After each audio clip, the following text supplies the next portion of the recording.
प्रशांत जी जो कर रहे हैं, हम लोग प्लान कर रहे हैं इस पर इलेक्शन कमीशन को शिकायत करने का कि भैया वोट देना इस छाप पे तो आपको हीरे का हार मिलेगा। ये तो गलत है ना। तो वह 20,000 इसलिए लिख रहे हैं कि लोगों को लगे ऑथेंटिक। वह कार्ड फर्जी है, यह आदमी फर्जी है, पिछड़ापन हमारे बिहार में है।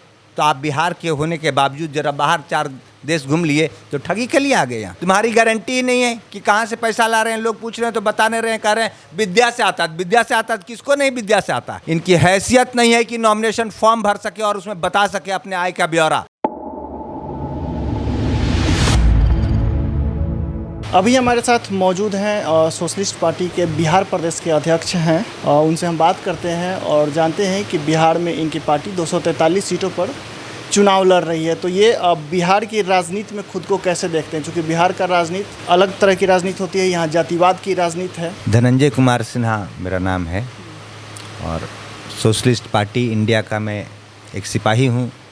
और बिहार में अभी जो आपने जैसा बताया कि 243 सीटों पर लड़ने की तैयारी। कैसे देखते हैं बिहार की राजनीति में खुद को, अपनी पार्टी को, चूँकि यहाँ जातिवाद जो है सो चरम पे है, हर पार्टी के पास अपना वोट बैंक है। बड़े परिवर्तन के रूप में मैं सोशलिस्ट पार्टी इंडिया को देखता हूँ। बिहार की राजनीति में इसका जो प्रवेश है वह एक बड़ा परिवर्तन लाएगा और यह परिवर्तन जो बिहार से उठेगा वह पूरे देश भर में फैलेगा। उसी तरह जिस तरह से कि जेपी आंदोलन की सुगबुगाहट एक छात्र आंदोलन के रूप में बिहार से हुई थी और फिर पूरे देश में यह फैला और तब तत्कालीन जो सत्ता थी वह बदल गई थी, पलट गई थी। खुद इंदिरा जी चुनाव हार गई थी राजनारायण जी से। आप याद कीजिए, एक प्रधानमंत्री का चुनाव हार जाना, लोकसभा चुनाव, कितनी बड़ी बात थी। तो यह ऐसे तहलके आपको देखने को आने वाले 3-4 वर्षों में, 5 वर्षों में, अभी से लेकर 29 तक। अभी तो हम बीज के रूप में हैं, बिहार में प्रारंभ हुआ है, लेकिन जैसे ही हम ऊपर आएंगे तो यह तहलका, ऐसा एक सीरीज ऑफ तहलका आपको 2029 तक देखने को मिलेगा।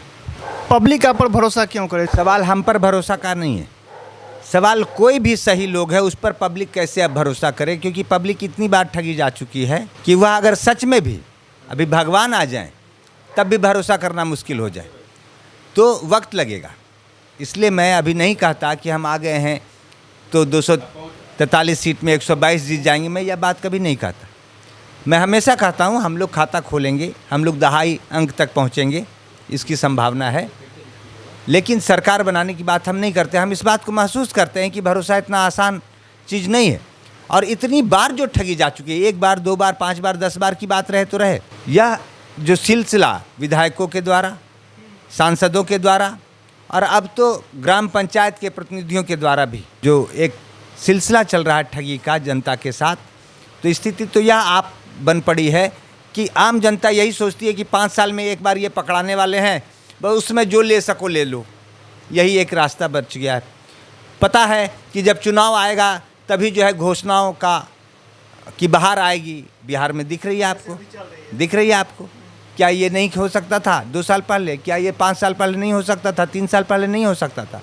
तो नहीं हो सकता था और इसलिए भरोसा हम पर भी करना मुश्किल होगा यहाँ की जनता का, क्योंकि वे पहले सोचेंगे ये सही है कि नहीं है। बोलते तो सब एक ही जैसा बात, तो समय लगता है। 2-3 साल में लोग भरोसा करेंगे। लोग जब रूबरू होंगे, जानेंगे कि ये जो बोल रहे हैं वही ये कर रहे हैं, तब भरोसा इसी तरह पैदा होता है, समय लगता है।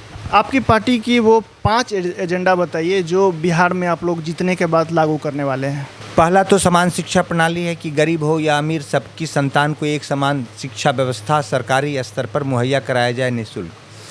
दूसरा, पलायन को लेकर हम लोगों की जो समझ है कि यहाँ पर उद्यमिता को डेवलप करके हम लोग पलायन को, मजबूरी में जो पलायन हो रहा है उसको रोकने में सक्षम हो सकते हैं और एक इन्वायरमेंट, काम के प्रति सम्मान, श्रम के प्रति सम्मान का एक इन्वायरमेंट क्रिएट करके हम पलायन को रोकथाम करने में और उसका इस्तेमाल राज्य के विकास में करने में हम सक्षम हो सकते हैं। तो दूसरा तो यह गरीबी को लेकर हमारी समझ यह है कि गरीब और अमीर में जो अंतर हो आय का, वह 10 गुना से ज़्यादा का नहीं हो।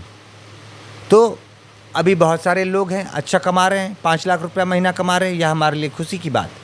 हम चाहते हैं कि जो लोग 5,000 कमा रहे हैं उनकी आय बढ़कर कम से कम 50,000, 1 लाख रुपया मंथली हो जाए, 2 लाख हो जाए और अच्छी बात है, लेकिन अंतर 10 गुना से ज़्यादा का न रहे। जो 5,000 रुपया महीना कमा रहे हैं उनका बढ़े, कैसे बढ़े, उनके पास अवसर कैसे आएँ, यह सब हम लोग चाहते हैं कि गरीब अमीर में अंतर कम हो। सामाजिक अभियान भी हम लोग चलाना चाहते हैं।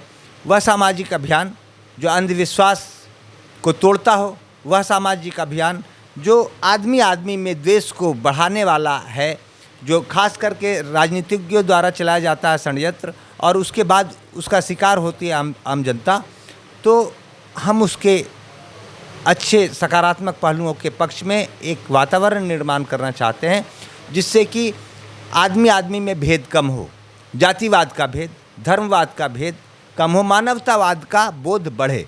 ऐसे अभियान हम लोग चलाना चाहते हैं। आप पलायन की बात कर रहे हैं, अन्य एक नई पार्टी है जन सुराज, वो भी पलायन रोकने की बात करती है, कहती है कि अगर 10-12 हज़ार रुपये कमाना हो तो फिर युवाओं को बाहर क्यों जाना है, बिहार में ही रहना है। आप भी बात कर रहे हैं तो बातें मुद्दा तो लगभग सेम हो गया।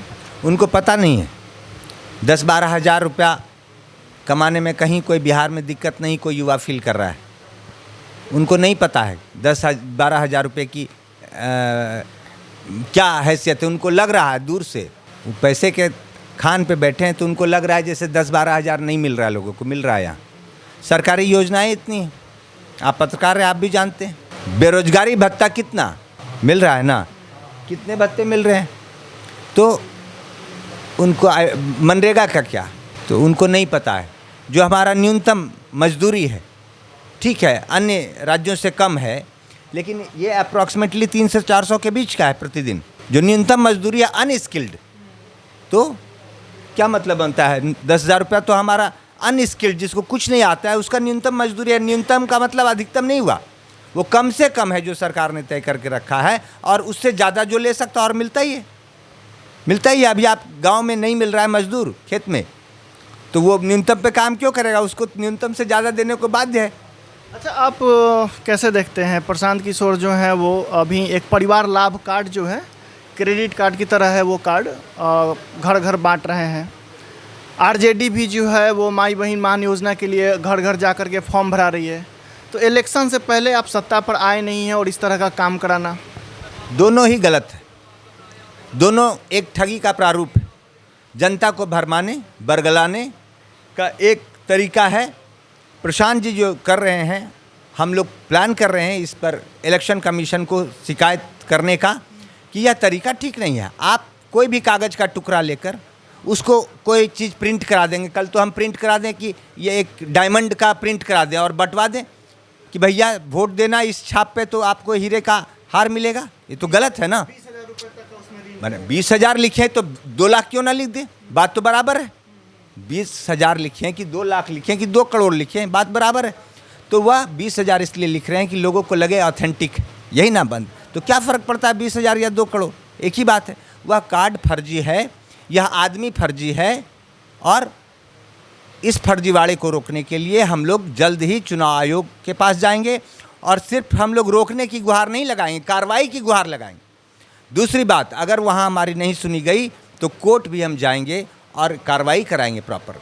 आम देश की जनता को आप इस तरह से बरगलाएंगे तो कोई चुप सब लोग नहीं बैठे हुए। सीधी सादी जनता हमारी है, पिछड़ापन हमारे बिहार में है, तो आप बिहार के होने के बावजूद जरा बाहर 4 देश घूम लिए तो ठगी के लिए आ गए यहाँ।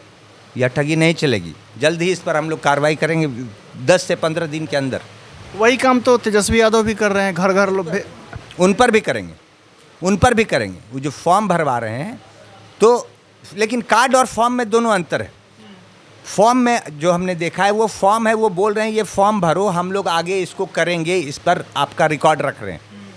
लेकिन ये जो कार्ड दे रहे हैं ये ऐसे दे रहे हैं कि ये कार्ड मिल गया तो बस तुम यही इसी से भंजा लेना। तो दोनों में थोड़ा अंतर है, फिर भी हम लोग दोनों का स्टडी करेंगे। अगर किसी तरह किसी चीज़ की आड़ में कोई भी पार्टी जनता को यह बरगलाती है कि ये जो सामान तुमको दे रहे हैं इसके बदले आपको ये मिलेगा, तो जहाँ तक आप फॉर्म की बात बोल रहे तो फॉर्म दिया नहीं जा रहा है, फॉर्म भरवा कर लिया जा रहा है और कहा जा रहा है कि हम इस पर आपको आगे चलकर प्रयास करेंगे। इस तो प्रयास की बात ठीक है, लेकिन ये क्या है कि कार्ड दे दिए कि ये गारंटी, क्या गारंटी भैया, व्हाट इज़ गारंटी? तुम्हारा गारंटी है ही नहीं कि तुम भागने वाले हो कब बीच में छोड़ करके। तुम्हारी गारंटी ही नहीं है कि कहाँ से पैसा ला रहे हैं। लोग पूछ रहे हैं तो बताने रहे हैं, कह रहे हैं विद्या से आता है। विद्या से आता है, किसको नहीं विद्या से आता है? अंबानी को क्या विद्या से नहीं आता है? उसको क्या कोयला से आता है? सबको विद्या से ही आता है, बुद्धि से ही आता है। तो क्या इनकम टैक्स का डिटेल नहीं देना पड़ता है? खर्च का ब्यौरा सारे अधिकारियों को नहीं देना पड़ रहा है? सारे एमपीज़ एमएलए को नहीं देना पड़ रहा है? पड़ा है कि नहीं पड़ा है? अभी तो आए ना, इनकी हैसियत नहीं है कि नॉमिनेशन फॉर्म भर सके और उसमें बता सके अपने आय का ब्यौरा, छुपा के रखना पड़ेगा। अभी तो आप देख रहे हैं भगोड़ा आदमी है, अभी भागेगा।